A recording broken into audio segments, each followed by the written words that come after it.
Eh bien, comme je l'annonçais tout à l'heure dans l'introduction, le nom Immaculée Natacha Agmandi, ce nom vous dit quelque chose, justement.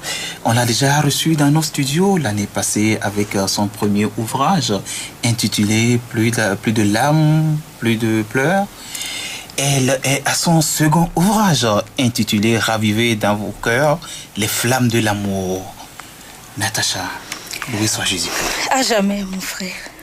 Et sois le bienvenu dans ce studio béni de Radio Maria. Merci. Alors, quel vent vous amène encore dans le studio cet après-midi? Je bénis le Seigneur qui est saint. Et je bénis Dieu, le Père de toutes les nations, dont toutes les familles du ciel et de la terre tiennent un nom. Il y a de cela 6 mois, en août dernier, j'avais fait la dédicace de mon recueil de prières. Neuvaine de prière, bien sûr, titré « Raviver dans vos cœurs les flammes de l'amour ». Après un discernement mûri et approfondi, et après les témoignages recueillis par moi et par mes pères accompagnateurs, des fruits que cette neuvaine a portés dans les cœurs, dans les familles et dans les couples, nous avons jugé bon, sous le discernement du Saint-Esprit, d'exposer certains principes bibliques, notamment l'intimité sexuelle des couples mariés, comme thème de prédication, bien sûr, la vocation à la vie consacrée aujourd'hui, le mariage, tant de thèmes à aborder par le biais de ces émissions. Un ouvrage très riche que les auditeurs ont soif de découvrir. Nous allons décortiquer tout à l'heure le contenu de cet ouvrage. Excusez-moi, mais en instant, nous allons aller à la découverte de Natacha Agmandi. Qui est Natacha Agmandi? Et comme vous l'avez déjà connu, elle s'appelle Immaculée Natacha Agmandi. Elle est née le 26 août 1993 à Lomé, issue d'une famille où quelques-uns sont musulmans. Elle se fait ensuite baptiser à l'église catholique sous le nom Immaculée Natacha. Son nom initial c'était Aïcha, comme le dit, issue d'une famille musulmane. Elle fit ses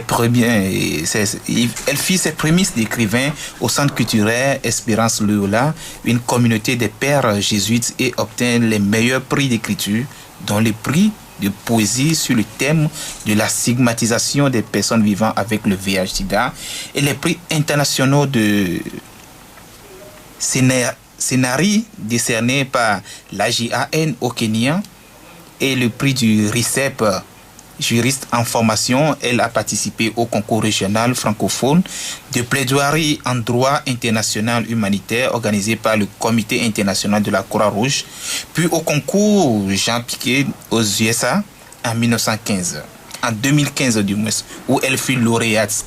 Elle est l'auteur de 9 livres. Ah bon? Elle est membre du Renouveau, du groupe de prière. Elle est membre du noyau du groupe de prière Renouveau charismatique catholique Montberger de la communauté Marie Reine des Apôtres. Elle y exerce le ministère de l'évangélisation, intercession et de l'animation.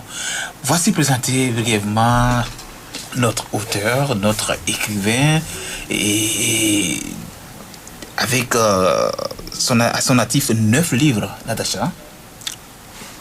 Oui, je suis l'auteur de 9 livres. Alors, ce qui est bien, c'est que c'est le Seigneur. Et sans le Seigneur, nous ne pouvons rien. Sans le Seigneur, nous ne pouvons rien.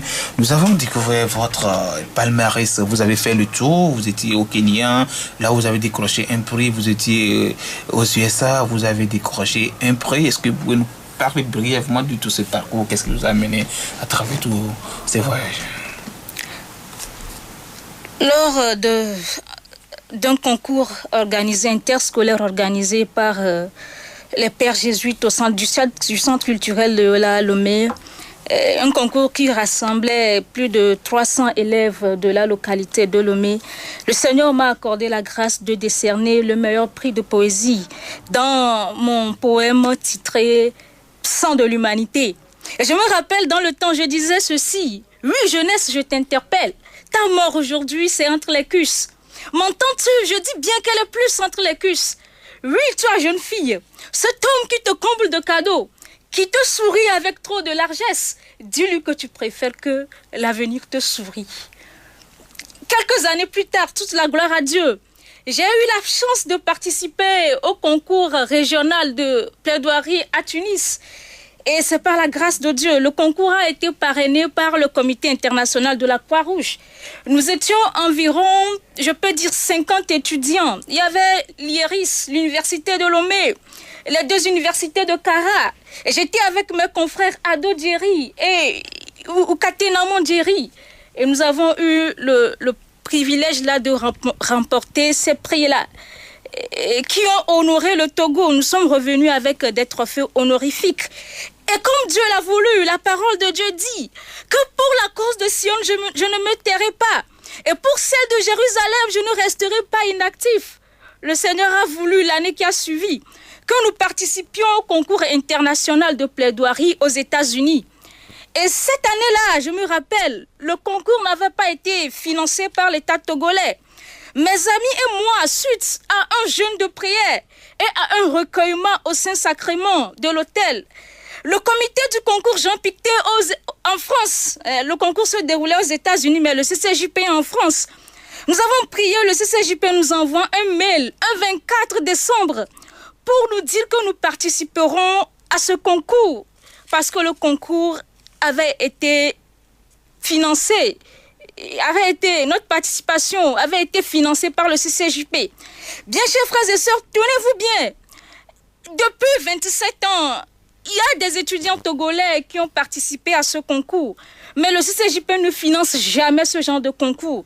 Je peux dire que nous sommes la première équipe du Togo à participer à ce concours-là. Et donc, c'est la grâce du Seigneur. Alors, comment Natacha est rentrée dans le monde de l'écriture et est devenue écrivain? J'ai commencé par écrire après mes prémices au Centre culturel Loyola. Et le père Raphaël Ndafet Bazé-Bizonza, qui a préfacé cet ouvrage, il me disait, Natacha, Aïcha, il m'appelle souvent Aïcha, je sens un potentiel en toi. Je crois que tu dois écrire. Et il avait compilé dans le temps mes poèmes. Il m'avait demandé de réécrire tous ces poèmes dans un cahier que je lui ai donné. Et alors, il est parti étudier après. Quand il est retourné étudier, il était au Togo, il était directeur du CCL au Togo. Quand il est reparti étudier, nous avons gardé le contact. Et il m'a dit, vas-y, publie ton premier livre. C'est ainsi que le premier livre est venu, le second jusqu'au 9e. Alors, parlons un peu du premier livre. Quel a été c'était un succès ou bien qu'est-ce qui t'a motivé et après la sortie du premier livre à écrire encore un second? Plus de pleurs, plus de larmes. Comme le Seigneur le dit, dans la parole, le Seigneur dit qu'il ouvre ses entrailles de miséricorde. Bref, dans ce parcours, j'ai appris à connaître l'être humain dans toute sa plénitude, à savoir qu'on ne peut faire confiance qu'à Dieu et à Dieu seul. C'est vrai que Dieu met des personnes autour de nous pour nous soutenir, mais à travers cet ouvrage de prière, à travers sa diffusion, ce que j'ai retenu, c'est que je fais partie d'une famille qui est l'église de Dieu, l'église de Jésus-Christ. Et cet apostolat de la miséricorde a été possible grâce au soutien de tout le clergé du Togo, des personnes consacrées, des prêtres qui m'ont soutenu dans leur prière quotidienne et aussi de mes frères et sœurs laïcs. Et donc c'est l'amour fraternel, c'est la leçon que j'ai retenue de cet ouvrage. C'est vrai que l'ouvrage a apporté des fruits dans l'église. On en avait déjà parlé dans cette émission. Et oui, et c'est vrai que ça a apporté des fruits. De l'autre côté, tu as eu des soutiens, des encouragements. Et parlons maintenant de l'écoulement du livre. Comment ça a été, la vente? Ça a été difficile, très très serré. Mais je rends grâce à Dieu. Parce qu'en réalité, l'essentiel, c'est de partager un message avec les gens. C'est que les gens puissent comprendre ce message. Je me rappelle, j'étais partie prêcher sur une paroisse. À la fin de la prédication, il y avait une dame qui était venue. Elle a commencé par me bénir. Elle a dit, continue comme ça. Dieu va te donner encore de nouvelles inspirations. Alors le fait d'avoir partagé avec le peuple de Dieu ce que j'ai reçu, cela me rend tellement heureuse. de l'avoir fait. Pour Natacha, c'est que le message qu'elle a passe à travers ce livre. Le reste, Dieu s'en charge. Alors revenons à l'ouvrage actuel intitulé « Ravivez dans vos cœurs les flammes de l'amour ». Que nous dit exactement ce livre? Il y a quoi dedans, le contenu et le message? Merci. L'ouvrage « Ravivez dans vos cœurs les flammes de l'amour » est une veine de prière pour les couples, les fiancés, les célibataires et les personnes seules. Natacha est mariée? Non. Célibataire? Oui. On en reviendra. D'accord. Et donc, ravivez dans vos cœurs les flammes de l'amour. Dans Ézéchiel chapitre 16, le verset 8, la parole de Dieu dit « De nouveau, je suis passé près de toi et j'ai vu que tu as atteint l'âge de l'amour. Alors j'ai étendu mon manteau pour en couvrir ta nudité et établir avec toi une alliance éternelle de paix et de fidélité. » Chers frères et sœurs, auditeurs, auditrices de Radio Maria Togo, l'ouvrage aborde plusieurs thèmes. Mais j'aimerais ici me pencher particulièrement dans cette émission sur un thème spécifique qui peut faire l'objet d'une prédication. C'est l'intimité sexuelle des couples mariés. En août 2016, après la dédicace de mon livre « Ravivez dans vos cœurs les flammes de l'amour » à l'église catholique Corpus Christi de Cacavelli, il y avait une dame qui était venue à cette dédicace-là. Alors elle dit, elle m'avait écouté à travers les émissions Témoins de la foi que j'avais animées dans le temps. Elle avait entendu parler de l'ouvrage. Alors elle est venue à cette dédicace-là pour rencontrer le Seigneur. Un Dieu qui est capable de délivrer, un Dieu qui est capable de libérer. Cette femme, une belle femme, une dame très charmante, très belle, je le dis, très souriante, une dame très jeune. Elle a fait ce partage avec moi, qui est un témoignage aussi, un fruit de cette neuvaine de prière. Cette jeune femme dit qu'elle a été mariée à 2 hommes. Alors elle avait eu à perdre ses époux quelques semaines après le mariage. Alors lorsqu'elle est venue à la dédicace de cet livre, vers la fin de la dédicace, le révérend Père Célestin Agboglo d'Iponce, il a eu à prier avec les frères et sœurs qui étaient venus. Le Père Georges Bafa aussi était là. Le révérend Père Emmanuel Kabaté, SVD, Jean-Baptiste Sandama, SVD, ils étaient là. Alors, toute la gloire à Dieu au cours de la prière, elle dit qu'elle a senti une forte présence de la gloire de Dieu en elle. Alors, elle était tombée sous l'onction. Et il y avait des frères qui étaient venus l'aider, la soutenir dans la prière. Et elle a vu un homme, un monsieur géant, qui lui disait, « Aujourd'hui, je te quitte, je quitte ta vie, je ne reviendrai plus. Mais celui où tu es venu, cette prière à laquelle tu es venu, cette prière que tu as faite, je t'exhorte à ne pas laisser tomber ce Dieu. » Si nous faisons un discernement sur le plan philosophique, nous allons dire que non, ça c'est peut-être elle délire. Les psychologues vont dire, oh, mais c'est un délire. Elle délire. Au cours de la dédicace, tout ça au cours de la dédicace, le Seigneur l'a délivré. Et si nous faisons un discernement sur le plan biblique, le Seigneur l'a délivré d'un mari de nuit. J'ai eu à l'écouter et à demander à mon père accompagnateur de la suivre de bout en bout. Le Seigneur l'a délivré d'un mari de nuit, comme le dit Tobie chapitre 3, le verset 7 à 17. Le Dieu que nous adorons, c'est lui qui nous délivre de la sorcellerie. C'est lui qui nous délivre des liens qui nous retiennent captifs. Alors, parler dans cet ouvrage de l'intimité sexuelle des couples mariés, c'est d'abord dire que d'une manière ou d'une autre, nous sommes blessés. Je donne un exemple typique. Avant de s'engager dans le mariage, une dame qui peut-être a été violée et a été obligée de se marier à son violeur parce qu'elle était tombée enceinte, elle s'en sort déjà blessée. Un homme qui est dans son couple et qui a des tensions internes avec son épouse, il s'en sort déjà blessé. Alors, à tort ou à raison, nous sommes blessés. Nous sommes blessés par les vicissitudes de la vie. Nous sommes blessés par le cheminement dans notre vie sentimentale, dans la recherche de l'âme sœur. telle personne abuse de nous et nous laisse. Nous avons des problèmes. On dit, nous sommes adorateurs de Dieu. Nous adorons un Dieu vivant. Nous participons à la messe, à l'Eucharistie, au chemin de croix, aux assemblées de prière charismatiques. Et que puis-je encore citer? Mais parfois l'âge avance, et nous avons peur de rester jeunes filles célibataires. Nous avons peur de rester jeunes garçons célibataires.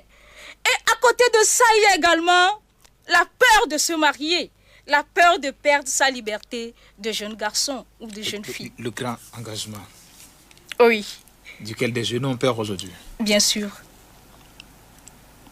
Et donc, je m'en vais dire que ce que je viens annoncer, c'est l'évangile de la bonne nouvelle. Bonne nouvelle pour les couples en difficulté. Bonne nouvelle aux célibataires. Bonne nouvelle aux personnes consacrées. Bonne nouvelle. C'est quoi alors la bonne nouvelle? La bonne nouvelle, c'est que où que tu sois en train de m'écouter, je veux que tu reprennes confiance. Parce que la parole de Dieu dit dans Ésaïe chapitre 40, le verset 2. Dites à Jérusalem de reprendre confiance. Dites à Jérusalem qu'elle a fini avec son travail forcé, qu'elle a fini avec ses peines, qu'elle a fini avec ses années d'esclavage et de lassitude. À travers ce temps de partage de la parole de Dieu, j'aimerais m'appuyer sur la déclaration, la doctrine de l'Église catholique, notamment sur la déclaration du Saint-Pape François. Chers frères et sœurs, le Pape François disait dans la Amoris Laetitia, exhortation apostolique post-synodale, qui signifie la joie de l'amour. La dimension érotique de l'amour n'est pas un mal en soi ou un poids à tolérer pour le bien de la famille, je cite. C'est un don de Dieu qui embellit la rencontre des époux. Je répète, c'est un don de Dieu qui embellit la rencontre des époux. Elle est la pleine affirmation de l'amour et elle montre de quelle merveille est capable le cœur humain. De ce qui précède, je m'en vais vous exposer 3 principes spirituels non exhaustifs qui légalisent l'amour sexuel, c'est-à-dire l'union corporelle ou charnelle dans le couple. Alors, je voudrais dire que les rapports sexuels dans le couple ne sont pas une abomination.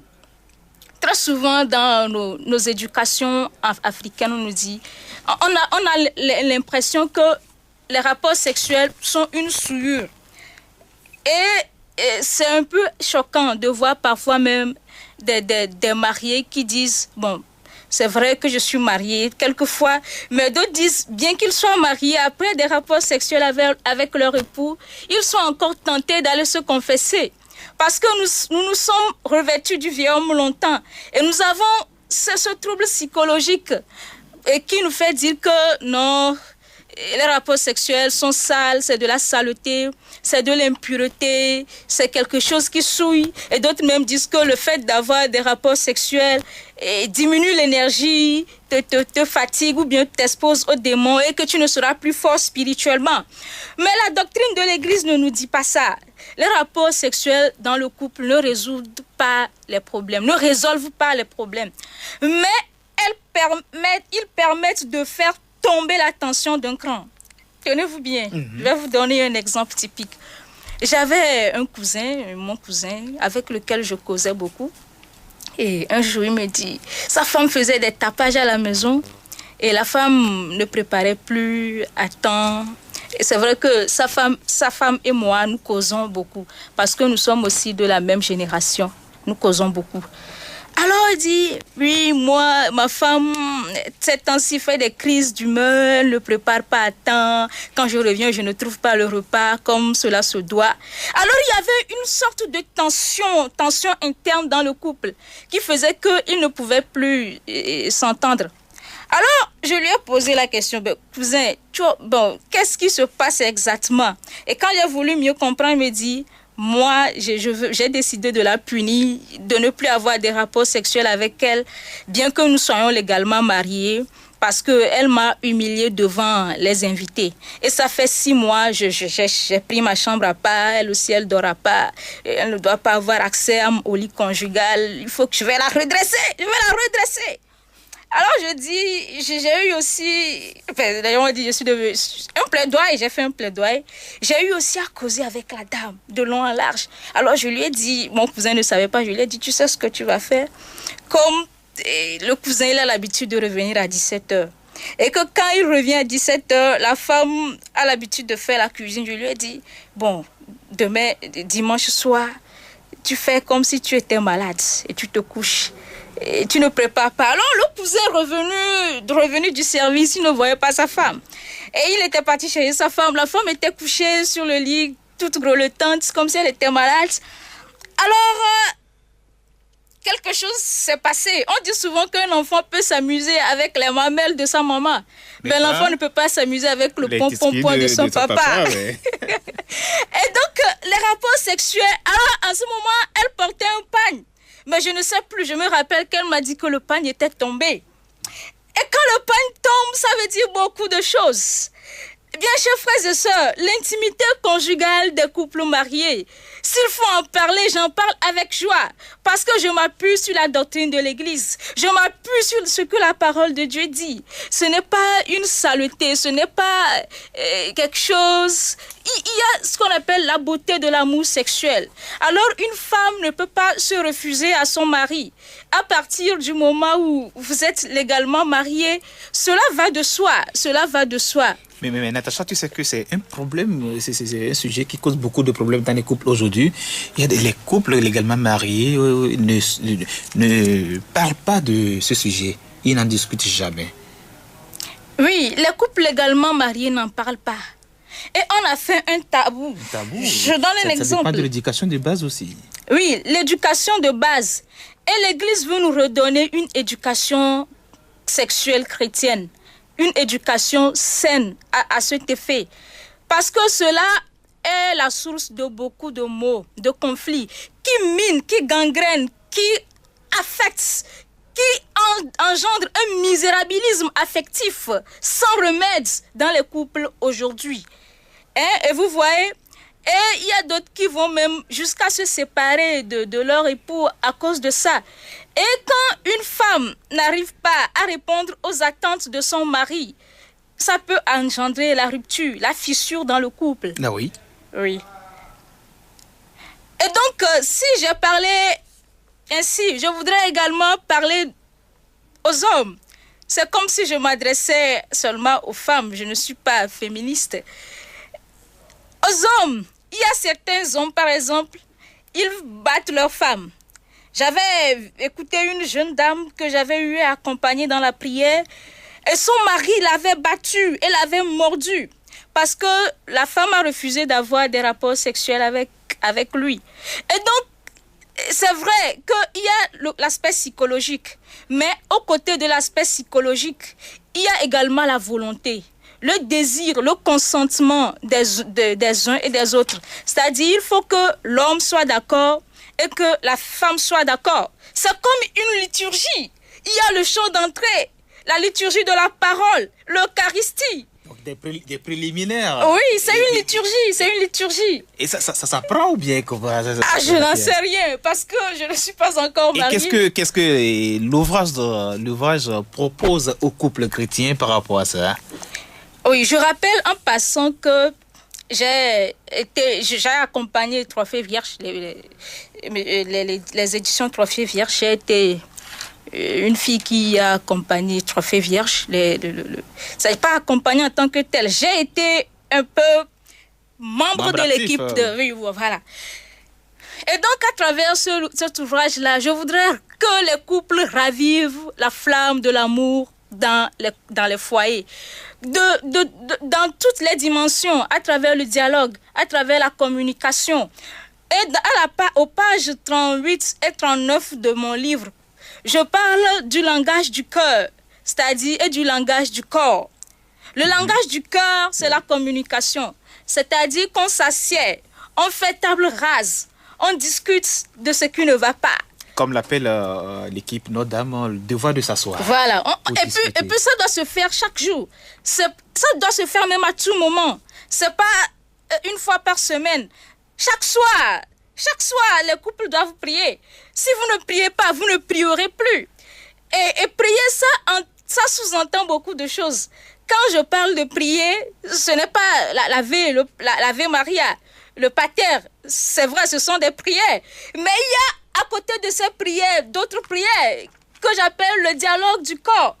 Le dialogue du corps, c'est l'intimité sexuelle. Le corps doit se parler, le corps doit se communiquer. Voilà, le corps doit se parler. C'est un moment où on se fixe et on réalise que nous avons un Dieu grand, un Dieu qui nous aime, un Dieu qui se donne à nous. Qui se donne à nous. Et Natacha, dans ton intervention tout à l'heure, tu as parlé de la prière conjugale et ton ouvrage en parle aussi à la page 48-49 que l'homme doit prendre le temps ou bien prendre la parole pour prier pour son épouse et la femme aussi doit prendre la parole pour prier pour son époux. Qu'en est-il exactement? Qu'est-ce que tu voudrais nous dire à travers... Oui, l'homme prend la parole pour prier pour son épouse et la femme prend la parole pour prier pour son époux. La prière dans le couple, c'est le fait de se soutenir mutuellement. En réalité, le couple chrétien est une chaîne de prière. Nous devons prier ensemble, prier dans les moments difficiles, prier à tout moment, prier dans les périodes de peine comme dans les périodes de crise. Prier même si on est un couple sans enfants.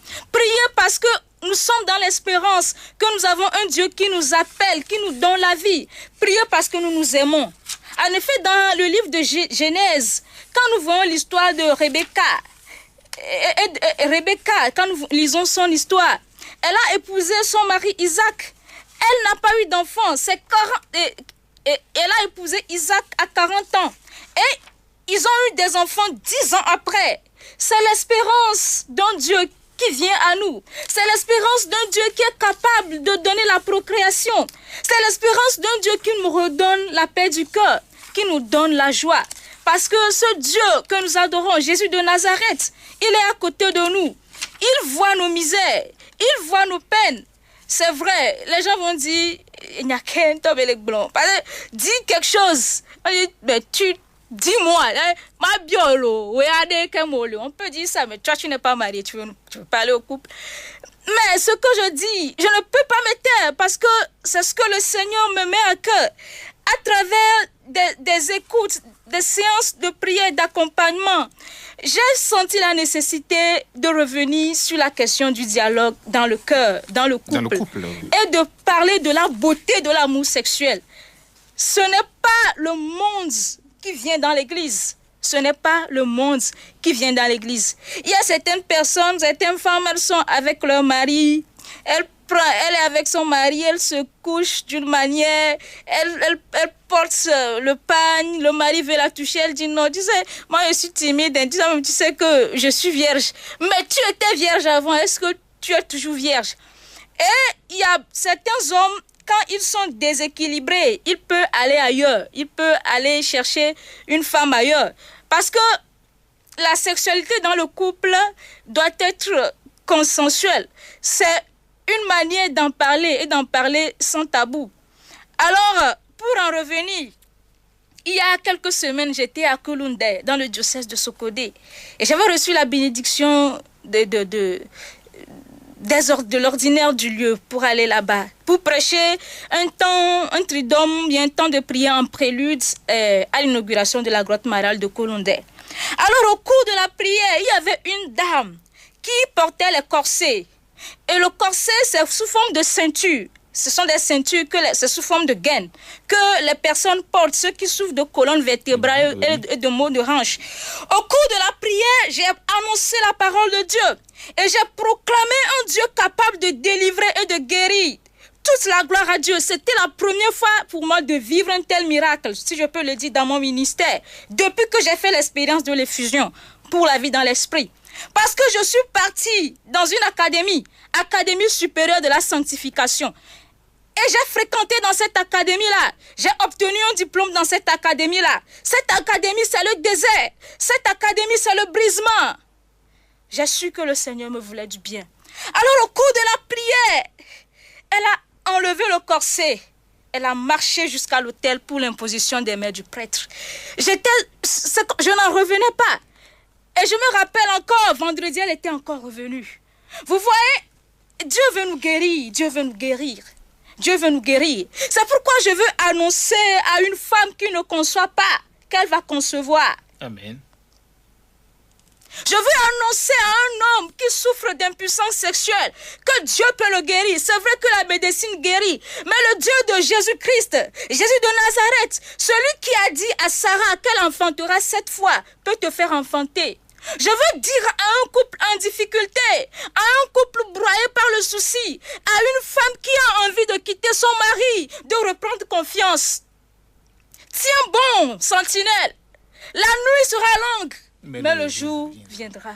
Mais dis-moi, Natacha, tous ces problèmes, les problèmes d'impuissance, la non-conception, les difficultés du couple, ne sont pas dus au problème de prière. Si un couple ne prie pas, il ne doit pas avoir ces problèmes. Non. Ne prie pas. Je vais répondre en 2 temps. Oui. Petit A, ce n'est pas dû Au fait de ne pas prier. au manque de prière. Le dialogue dans le couple. Et il faut reconnaître que c'est Dieu qui bénit et l'acceptation de l'autre tel qu'il est. Et petit B, la prière. Nous devons prier. C'est dans la prière que nous obtenons tout. C'est dans la prière que nous recevons de Dieu toutes les grâces. Donc un couple qui prie régulièrement, qui prie fermement est comme un nid de paix. Ensemble. Un gîte, ça dit c'est un cénacle. C'est un cénacle de prière. C'est la famille même qui doit être un cénacle de prière. Mais le couple doit être aussi un cénacle de prière. Et si j'ai bonne mémoire, le père Raphaël, dans la préface du livre, dit que la famille qui s'unit régulièrement à Jésus dans l'hostie de l'autel lui présente ses peines et ses souffrances. Voilà, on s'abandonne à Dieu. On lui présente nos misères communes. On lui présente les manques de compréhension de nos enfants. On lui présente les tensions internes. On lui présente les couples, les crises familiales. On lui présente l'incompréhension commune dans le foyer. Et on se met peut-être en présence de Jésus Eucharistie avec cette neuvaine de prière.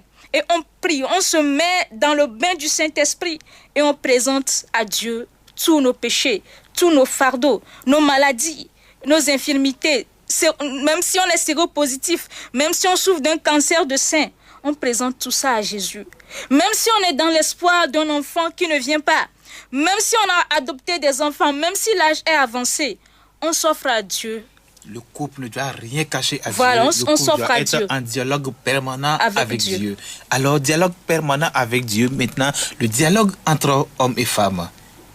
Quel est son objectif dans un couple? Dialogue, communication. Oui, le dialogue permet de résoudre les problèmes. Le dialogue permet de faire table rase. Et aussi, il ne faut pas avoir trop de redondance, si le mot existe. C'est-à-dire ne pas revenir sur les faits passés. J'ai été infidèle à mon mari. Peut-être il l'a su, il est au courant. Maintenant, 5 ans après, tu dis, tu sais que tu te rappelles qu'en 1995, tu as été infidèle. Tu te rappelles qu'en 1995, tu as été infidèle. Et c'est pour la femme aussi. Moi, il y avait une fille, elle avait l'habitude d'écouter les chants à la radio. Et on chantait, j'ai déposé les clés à l'endroit où tu sais. Et comme elle a l'habitude d'aller dans les boîtes de nuit, elle s'est mariée. Et elle voulait s'amuser avec son foyer. Moindre chose, Et finalement, le truc à Gbangbo-Di là est arrivé dans sa famille. À cause de son comportement. Elle est encore partie un jour. Elle est partie, elle a encore déposé les clés, elle est partie. Je pars, je m'en vais. Elle est partie jusqu'à ce qu'elle ne revienne avec un Odolio. Il y a une autre femme qui a pris sa place. Donc, il faut tenir ferme. Le mariage, c'est un sacerdoce. Le mariage, c'est un sacerdoce. Le mariage, c'est un sacerdoce. C'est au cours d'un discernement et des prières que nous avons su que c'est à cause de son comportement. Et même un esprit impur a profité de ça pour infester leur famille. Il y a d'autres, par exemple, qui n'aiment pas qu'on leur fasse des reproches. Parlons ouvertement, parlons franchement. Tu es avec ton mari. Ton mari te dit que tu ne t'habilles pas bien. Ton mari te dit que tu n'as pas une bonne odeur. Ton mari te dit que tu es sale. Au lieu d'accepter, de corriger, tu dis, oh,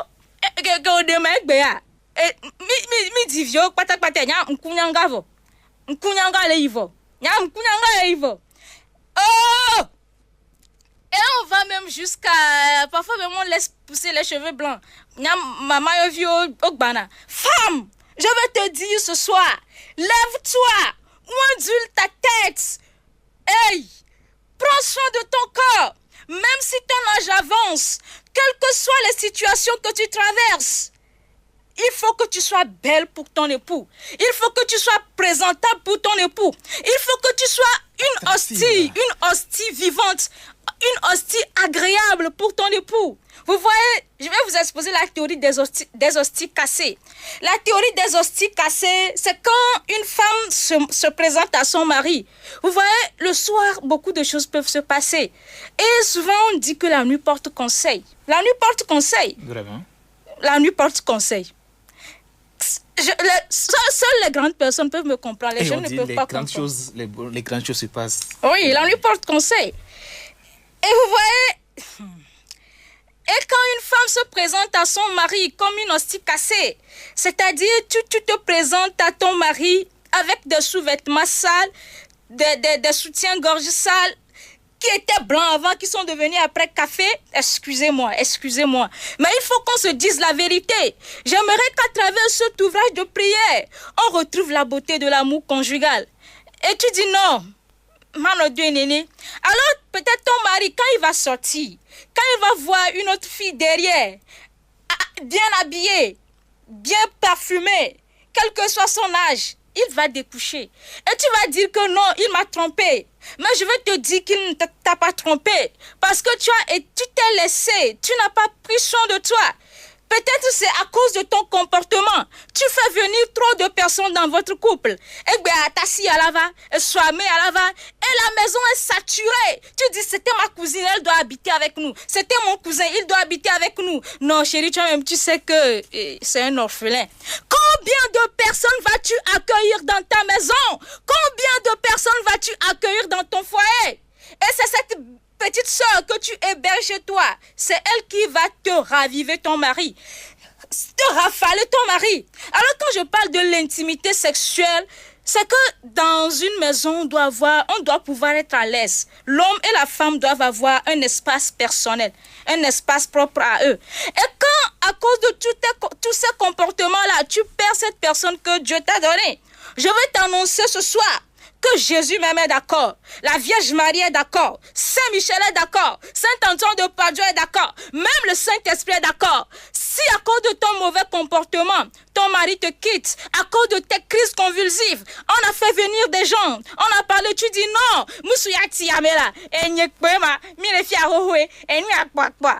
il va te quitter et tu en pleureras. Tu prieras, mais Dieu n'écoutera pas. Et pour ne pas en arriver là, qu'est-ce que Natacha, à travers son oeuvre, propose aux femmes? Aux femmes, je dirais, je dirais que la femme, c'est la beauté. La femme, c'est la joie.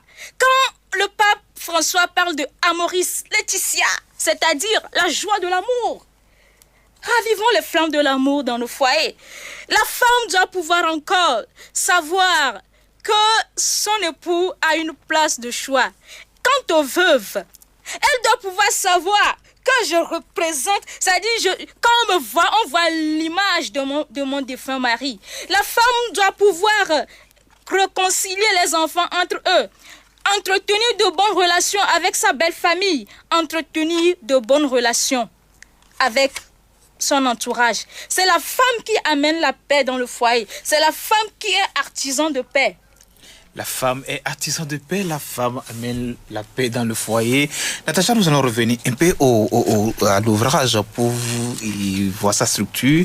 Comment on va utiliser ce recueil de prières? Je vois que c'est scindé en 9 parties, 9 jours de prière. Et comment le lecteur peut s'en servir? 9 jours de prière. Quand nous aurons le livre, oui, Pour la plupart de mes livres, le français est simple, clair et limpide. Il n'y a aucune faute d'orthographe, aucune faute de grammaire dans ce livre. Merci Seigneur. Et donc, c'est un guide d'accompagnement spirituel, d'abord.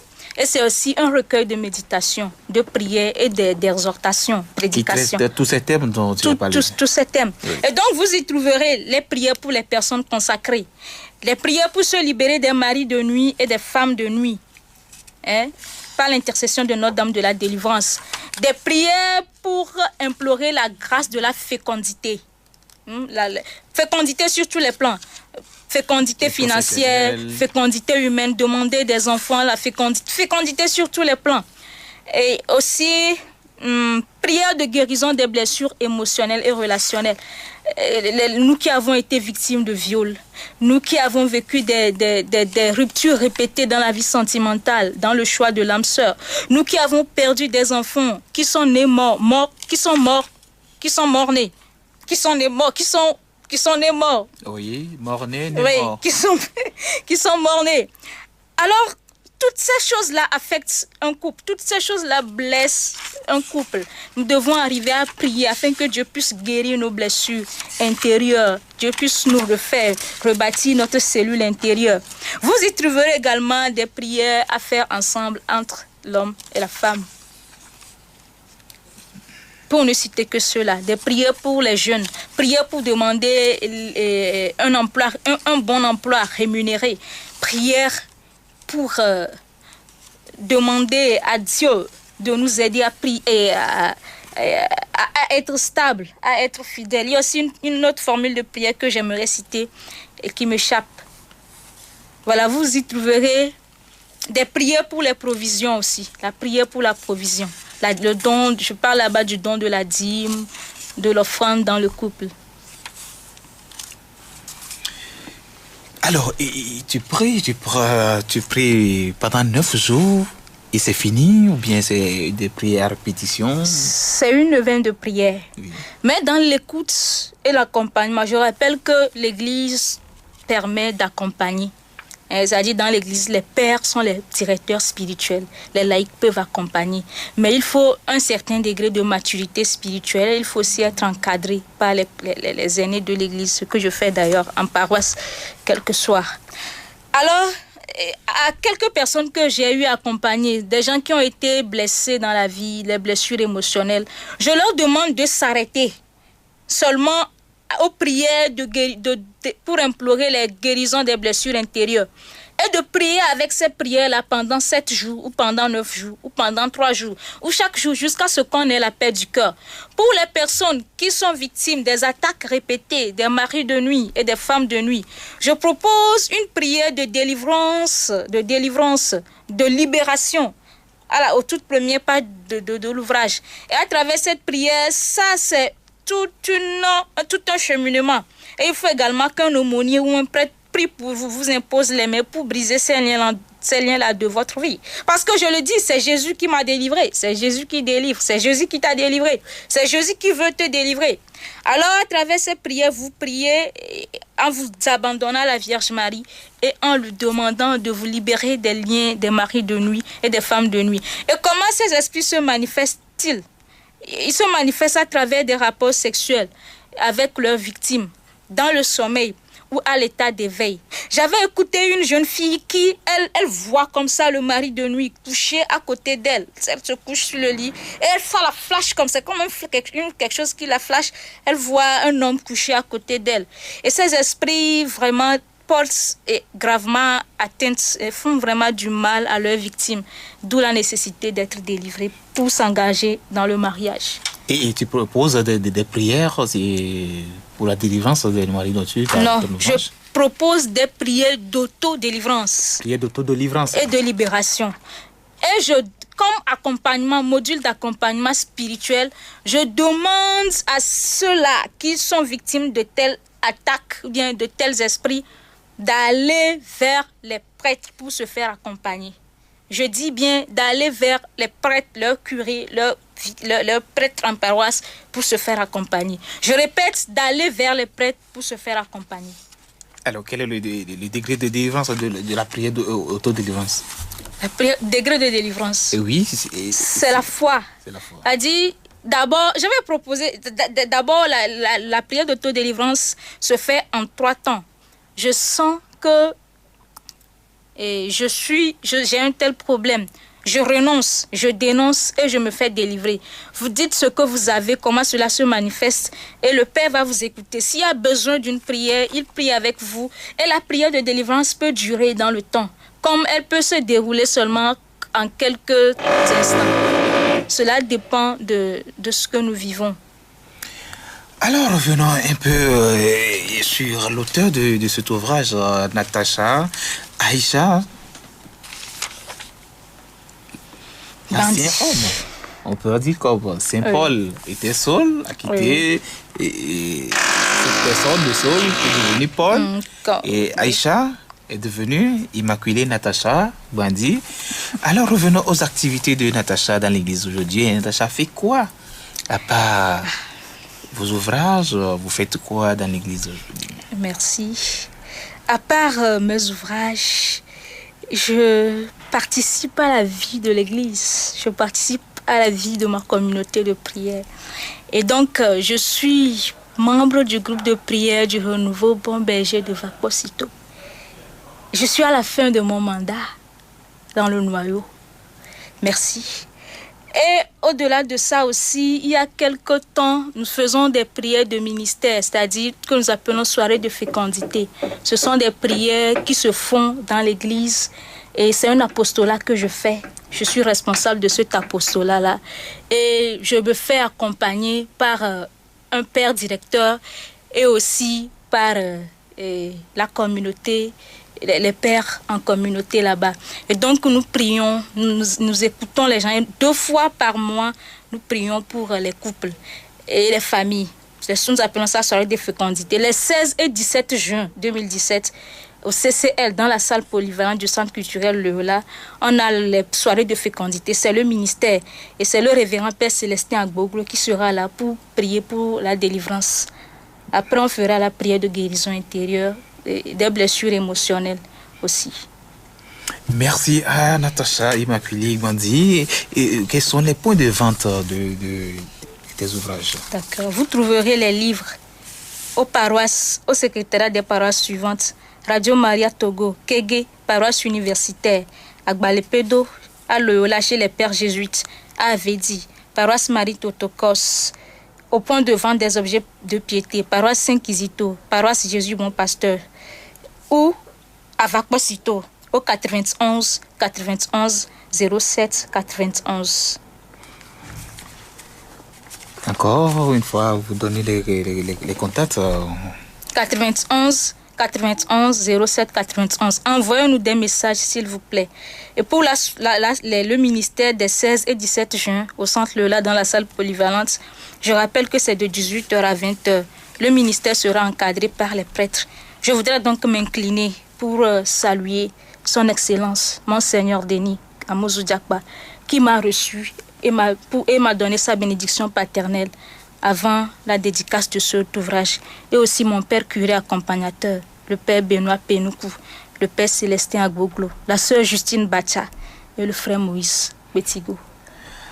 C'était à l'instant Natacha Immaculée Bandi, auteur du second ouvrage Ravivé dans vos cœurs, les flammes de l'amour, que nous avons découvert cet après-midi à travers notre émission Point de vue.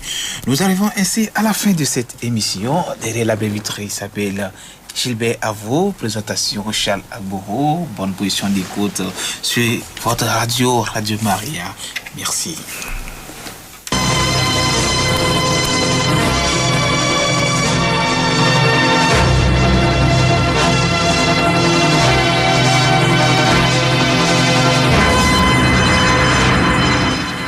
Point de vue.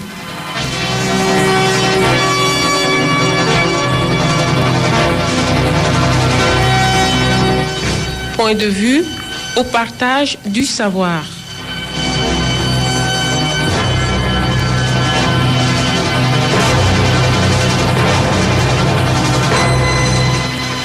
Une émission de Radio Maria.